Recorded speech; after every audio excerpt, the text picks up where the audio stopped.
Welcome gamers to the really awesome review of the DualSense Edge PS5 controller. In this review, we're going to go through a couple of key points. First thing, the design, the packaging, the features, and most importantly, if it's worth it. Sit back, relax, and let me know in the comments below what are your thoughts of the DualSense Edge controller. Being a collector for really awesome controllers, I'll have to go through the packaging, but this is the first thing that you guys will notice. So over here, we could see the DualSense Edge packaging looking really awesome. You could see the outrageous price point at the front, 339 Australian. So around America, this should be around that 250 mark. Let me know in the comments below. But really nice packaging here from Sony. Side profile over here kind of goes to the different languages and what you get. So this includes the following pieces of stuff. So this includes the controller, of course, the USB braided cable, 2 center caps, which is attached to the controller, 2 high dome caps, 2 low dome caps, 2 half dome back buttons, 2 lever back buttons, and the connector housing, the carrying case, and of course the instruction manual. So you get that all in different languages from English, French, and Italian, and so on, as you guys can see over there. The back over here, basically more information about it. So basically some really awesome stuff about the Ultra customization controls, which we'll go through in just a moment. The mappable back buttons, the DualSense wireless controller features built in, and the replaceable stick modules as well, but you guys will see in just a moment. But yeah, blue packaging on top, the side over here, how the controller will look like. And yeah, that's basically how the images of this box look like. Having a look over here at the other part, we could see the internals of the box with a really nice PlayStation logo, looking really nice there with the black kind of sign. Other sides of this box are just white, nothing else that we can expect. But now, let's open up this box right now. One cool thing, guys, about Pro controllers is of course, the unboxing experience. So this is very similar to the Xbox. You kind of open it up like that, then you are greeted by a really cool box. And of course, you get yourself the case. Inside here basically is the instruction manual that I doubt you guys want to see, but in case you wanted to know, and the instruction manual goes through a whole lot of features about the controller in case you have no idea how to use it. But I'll show you guys an in-depth sort of perspective on how to use it. But yeah, that's basically the instruction manual. Let's put that bad boy to the side. Next over here, of course, is the controller itself. So I'm loving the fact that this comes in a really nice wrapped white pouch, which is pretty nice, and it smells so divine. Next over here, you were greeted by a really cool carrying case. So it kind of resembles the features of how the PlayStation 5 looks like. So very consistent. And I'm loving this because, of course, the Series Elite 2 controller had a nice carrying case. But yeah, really nice hard shell. So this will definitely be protected. Really nice black sort of zip design there with the PlayStation symbols where you kind of zip it out. The back over here, of course, you'll be able to then charge the controller through the case as you would with the Xbox Elite Series 2. Nothing too innovative there. But as you kind of open it up, you guys can then see how the controller is housed. And this is basically the first impressions of what you guys can expect when you open up your controller. So yeah, presentation, absolutely awesome. And it smells so damn divine. So over here, you guys get yourselves, of course, the controller that will go through all the button features in just a moment. We also grab ourselves the paddles that actually fell out. So of course, we give ourselves the smaller paddles that are more easier to tap and hold. So of course, we get both of them, as y'all could see over there. We get ourselves the normal paddles that you guys have seen on the Xbox in the Xbox Series Elite 2. We grab ourselves the lock that will actually be able to lock on your controller, so this cable won't actually come off. I'll show you guys that in just a moment. And of course, the 4 thumbs, the 4 thumb caps. So a higher one and then also a lower one with some really nice texture there as well. And of course, a very long cable, braided as well. I'm loving this. And in case you guys want to play wide, of course you can regarding this controller. But now let's kind of go through the kind of features of this controller right now. Alright, so now this is over here is a really cool controller. So design feature wise, I am really feeling this because it's basically like a DualSense controller with a couple of really neat features itself. So the first thing that I kind of noticed I was different was the color of the buttons here. So you can see the black with the really nice sort of white, really cool. I'm loving the contrast that it has with the look of the controller. Over here, you guys could see on the chin, it's got some really gorgeous looking PlayStation symbols. So when I get really close to the camera, you guys could see the triangle, the circle, the square, looking really awesome there with some really nice texture. The bottom over here, you guys can see the actual chin itself is glossy. So this is a bit of a difference. And yes, it does pick up a lot of fingerprints, in case you wanted to know. One feature here you guys could see, this over here is the function button that I'll show you guys what it does in just a moment. But long story short, what this button does is it actually enables you to activate your profile menu, which is pretty darn sweet. So that over there, guys, is a front. Nothing much has changed from the normal DualSense, as you guys can expect. But you're also able to, as you go underneath here, you'll then see the FN button, which is the function. But as I kind of turn it back here, this is where things change quite a lot. The back design itself has changed by quite a bit. You could see a really cool looking design there with the black. Has a really cool spacey look to it. At the bottom, yeah, you could see the release. When you guys kind of tap that on the side here, when you sort of shift it on that side, I'll just sort of hold that if I can. What happens is that kind of makes this part loose and you actually be able to remove this.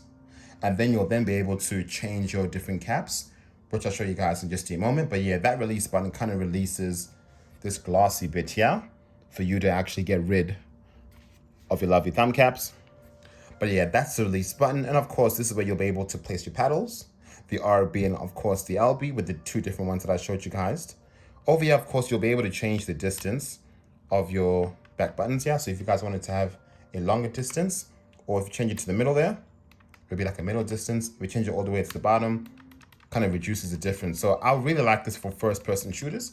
You can really change the distance, and of course you could change both, which is really neat. Moving up over here, of course, this is where you'll be able to charge your DualSense Edge, and of course connect it with the device that makes it lock in, so it actually won't come off easily. So that over there, guys, is basically all the button differences. As you can see, the release, LB, RB, loving those two features there. And of course, this is where things get very interesting. Alrighty, fellas, now to get rid of these lovely thumbsticks here, all I gotta do is just kind of push them out just like that. Very, very easy. And I'm loving the fact that they don't make this difficult. But I feel like, you know, this will break, you know, like through time. But yeah, let's hope not. So I can just take out both of them, just like pushing them out just like that. And then next, I could kind of pick any other dome cap that I wanted. So if I wanted one that was a bit taller, I could just do that. And then I got to sort of match how this is actually going to be. So I can just sort of put it in just like that. When you hear that, that basically means that it's all connected. Let me get the other one, which is also taller as well. And then I'll do the same over here. You guys hear that? That basically means that it's in. And then now all I got to do right now is just kind of put that on top. Stick it in just like that. However, I got to also make sure that this bottom bit over here is all perfectly in. But most importantly, the top here. So you got to make sure that you put it from the top and then push it down just like that. So it kind of connects in perfectly. And then kabam, that's basically all in. So that's basically how you connect the different thumb caps, which is pretty dope. Really, really loving that feature there, guys. So in case you guys wanted something a bit different, you can. And as you guys can see, it's a bit higher than the traditional DualSense Edge. So yeah, really cool feature. And of course, if you want to get rid of these, all you got to do is hit the release button over there. You got to hold it. You got to have long nails. So just bear in mind, it's not going to be easy, especially if you cut your nails. So just kind of hold it back. Bam. Get rid of it. Just, you know, just like that. Maybe if you wanted to change it to maybe a different one with lower caps, you could. But to be honest with you, the Loot Gamer prefers just the original, because I'm loving that kind of concave look that it has over here. You could just sort of put it just like that, just match it. There you go. You gotta love that sound. Just kind of get that back in. Nope, not connected. So when you guys don't hear that sound, you know that basically it's not done properly. Then of course, just put this bad boy in from the top first, just like that, and then kabam, and then you know it's all done. So that basically, guys, is how you change your different caps on the DualSense Edge controller. Moving the controller to the back over here, this is where things get very interesting. You guys get two options of back buttons. You'll be able to use these really small ones, which are my personal preference. Then, of course, you'll be able to use the paddles that we are used to from the Xbox. So let's kind of put on these really awesome small ones here. I always get confused on which side which one is. Of course, this one will actually go on this side. Or is it the other side? Beautiful. So basically that's one side over there that you could see.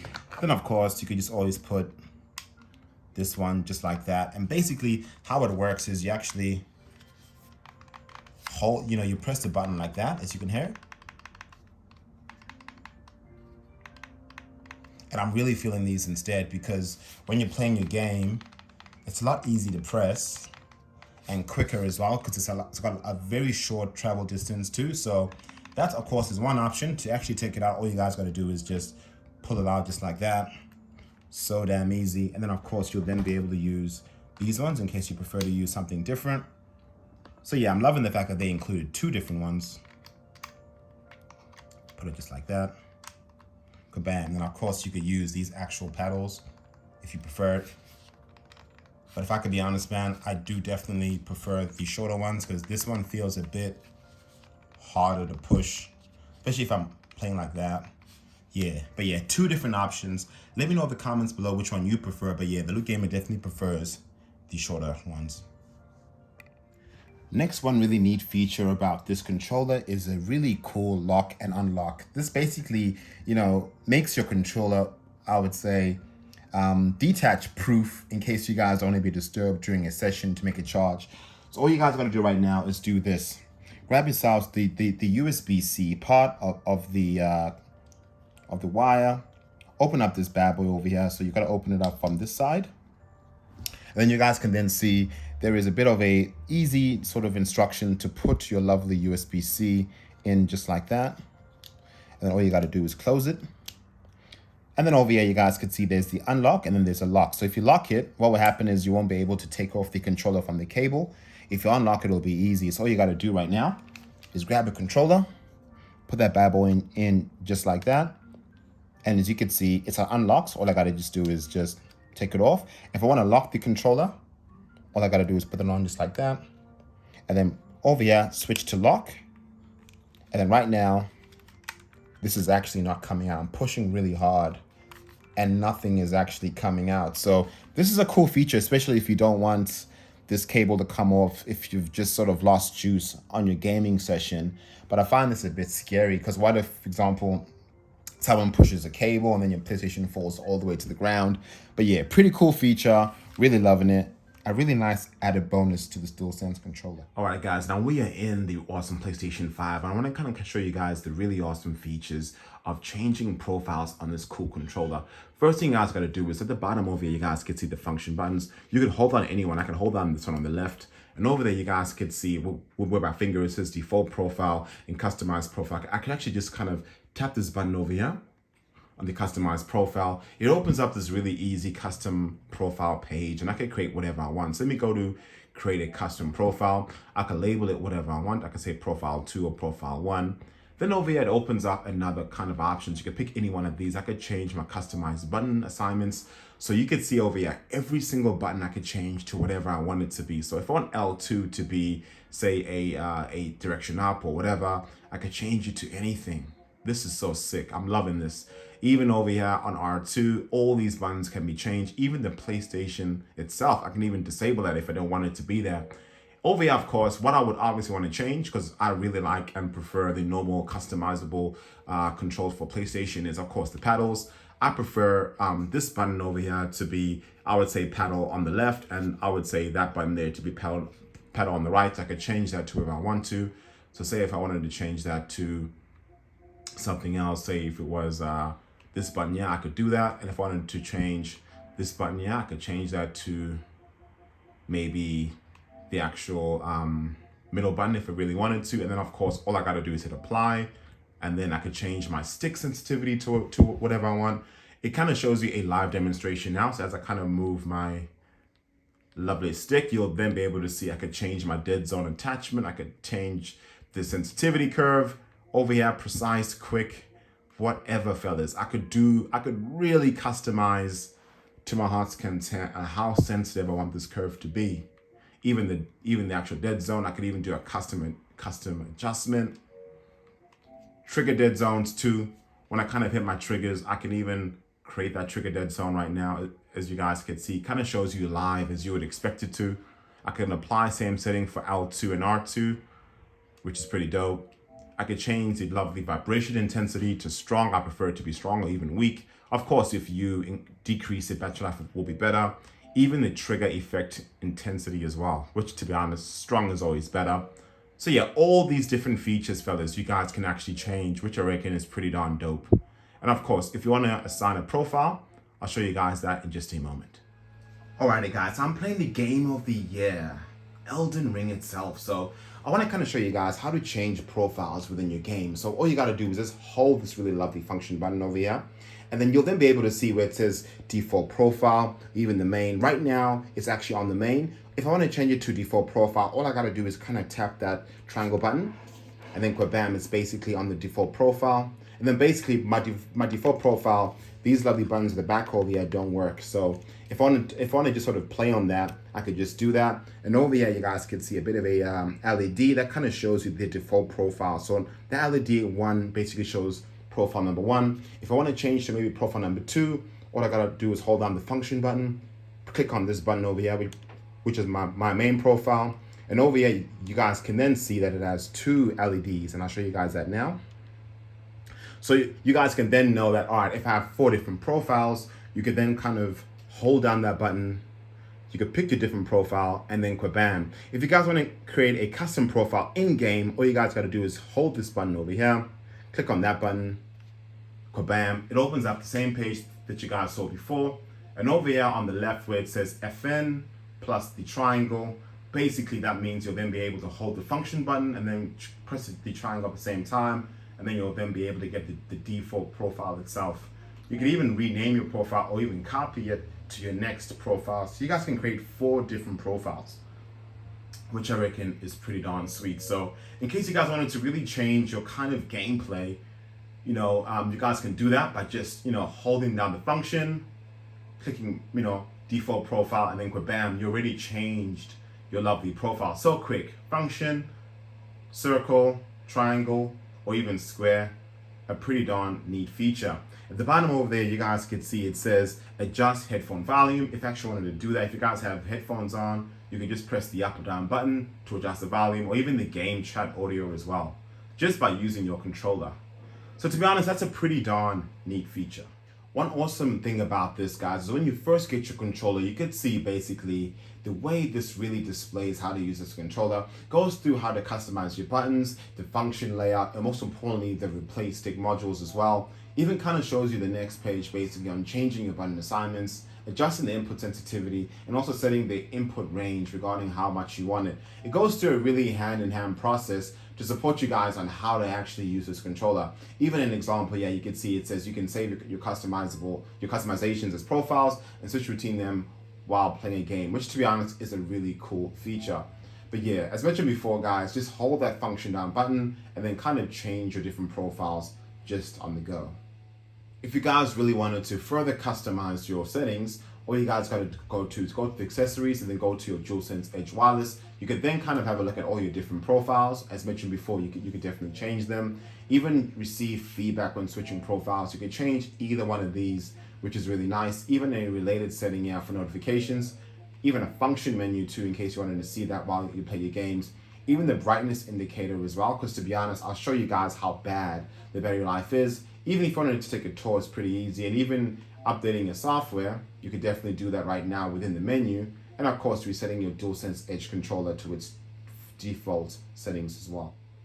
So the golden question, guys, is how is the battery life on the DualSense Edge controller? If I could be honest with you guys, I played for around 5 hours and I had to already charge this controller from full all the way to empty. So you'll get around on a good day with normal settings regarding brightness around 4 to 4.5 hours max, which to be honest is a lot less than the DualSense controller.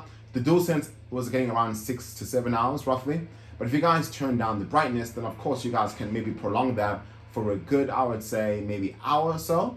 But yeah, guys, pretty disappointing battery life if I could be really honest with y'all. But regarding the features, the fact that I could just change my profiles within game is pretty awesome. But very disappointing that, it won't even last as long as you would expect it to last. Because yeah, right now if I wanted to, change my settings up, I could just hold the function button. I could just go to default, bam. I've changed it right now. cool feature, but I kind of do wish the battery life was a lot better. Regarding comfort of this controller, it feels absolutely comfortable. Like, when you put this in your hands right now, you feel like you're at home. It doesn't feel too bulky or too heavy at all. It does have a lot more weight compared to the DualSense Edge, because of course you get all yourself these really nice goodies. But overall, guys, as you guys can see, the design is very similar. Not too much has changed. The back, of course, you get these really nice dope features here. But yeah, in terms of ergonomics, definitely a controller that you guys will not get tired of, or you won't get any fatigue when holding this controller whatsoever. So what are my final thoughts of the DualSense Edge controller? Is it worth the price point of 339 Australian dollars? Hell nah, this is definitely not worth the price. However, if you guys do want yourselves the best PlayStation 5 controller, this of course is definitely it. Is it worth it in a big shot compared to the original controller? This over here, fellas, is a God of War limited edition controller. We can all agree aesthetically this looks a lot better than the PlayStation 5 DualSense. However, of course, we don't get all the features. But if I'm gonna sort of, talk about price alone, $339 compared to $100 for this, we can all agree it is definitely not worth it. Yes, of course, you guys get yourself some really awesome features here. You could change your caps, function button, really awesome. The back over here, of course, you get pedals, and then you can also change the distance of your lovely sticks at the back. Really, really nice. But can I say that, man, that's worth an extra $230, because of course the DualSense controller is $100. Definitely not. If this controller, I would say, was $200 max, I could say, yeah, definitely pick it up. So I would definitely say that this is definitely an overpriced product. However, it works seamlessly. What do I really like about this controller? I'm loving the software interface, the easy way of changing profiles on the go within the game. You can even customize your profile in-game on the spot. Doesn't matter what you're doing. That over there is pretty neat.